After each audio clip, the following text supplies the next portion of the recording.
Yeah, I'm gonna tell you. I think it's really interesting because, as I told you, I've been always painting and always been very creative.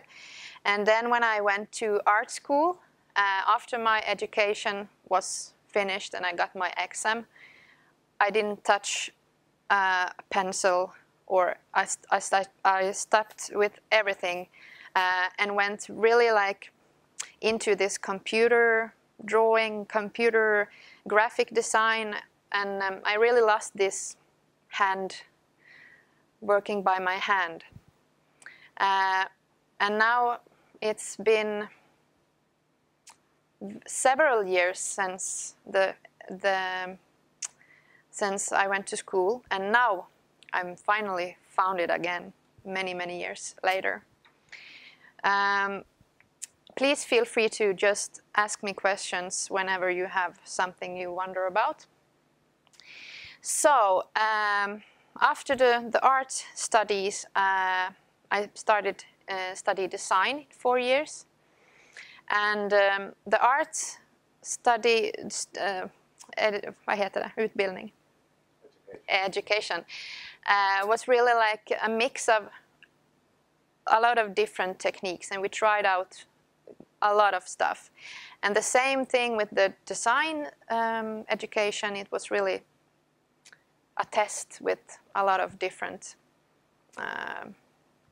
parts of design. So I really got into this graphic design then. And 2006, I felt that I was still in school, but I felt that I want to try my wings and see if I'm able to make a living out of this, and if I wanted to start a company to be able to do work outside school. So it's 10 years ago, I can't believe it, but it's 10 years ago I started my company. And back then it was really a small business. I made a lot of textiles and I printed it myself, and I made a small collections, and I was selling it around here mostly on fairs and stuff like that.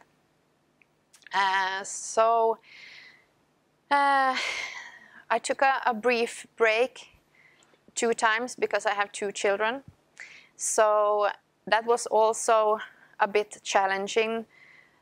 I was going out from school, got my exam, and then I quite shortly afterwards got my first child. So that was also a big challenge for me, how to make family life and work go together, because this is something that you can't like put away and then expect it to still be there when you're ready to start again. But I'm totally losing my my thread here, but we're gonna go back to this. This is the part that maybe some of you have seen around. I sell these through my own web shop. This is a picture from my own web shop, and then I have about 30 retailers around the world in, I think it's 9 different countries now. So this is some of the products. It's posters and cards, and I made a children's book, and my style is very naive, I do a lot of children products. But I also have other thing I'm working a lot with, and that's illustrations on commissions. So that's something that I really, these past years, have been getting back to after losing that will to use the pencil. So I really feel that maybe the break was really good, because now I'm like found myself again, and that's really fun. And this is a part that's getting bigger also for my business, so that's really something that I'm really happy about. This is a cover of a book that I'm working with right now.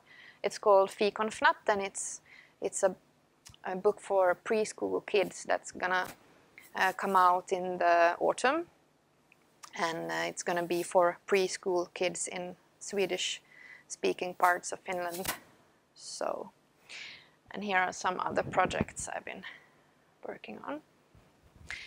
And then I have, you see that I'm a bit like, I'm doing a lot of stuff, and I think that it's really nice that the one thing is giving the other thing energy. Like I'm never good at doing one thing.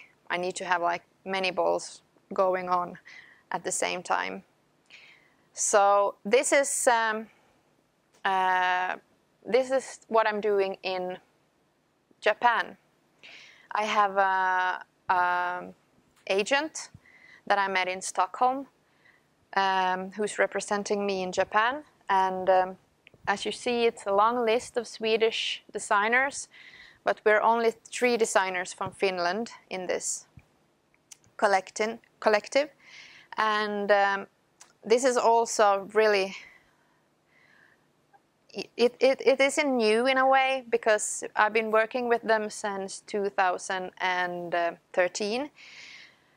But I really feel that it's going on in Japan, and it's really hard to like touch it. But I think it's so interesting that you can stay here in Jakobstad, you can work in Japan and have clients in Japan.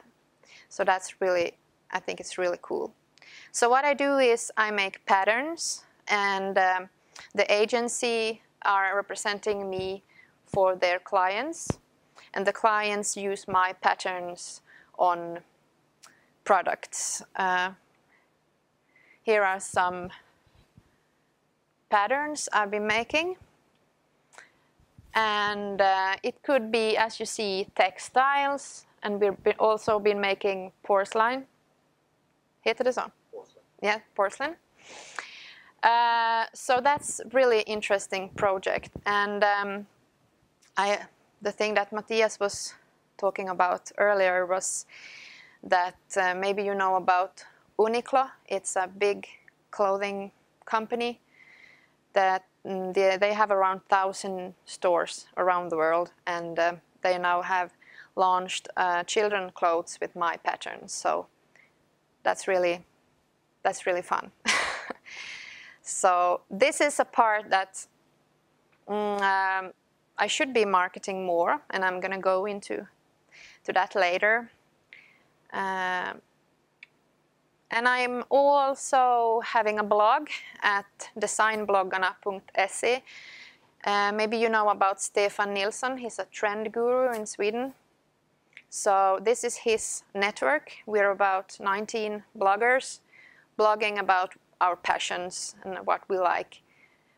So this is also a part of my business. Except for having highway design, I'm also a part of Fyran, Mönsterkollektivet Fyran. And that is also about patterns. We are 4 designers working together with patterns. And we also have the same agent, so I'm a bit double in that way. We make patterns in a quite different way. We have a pattern, and then we all work on the same pattern.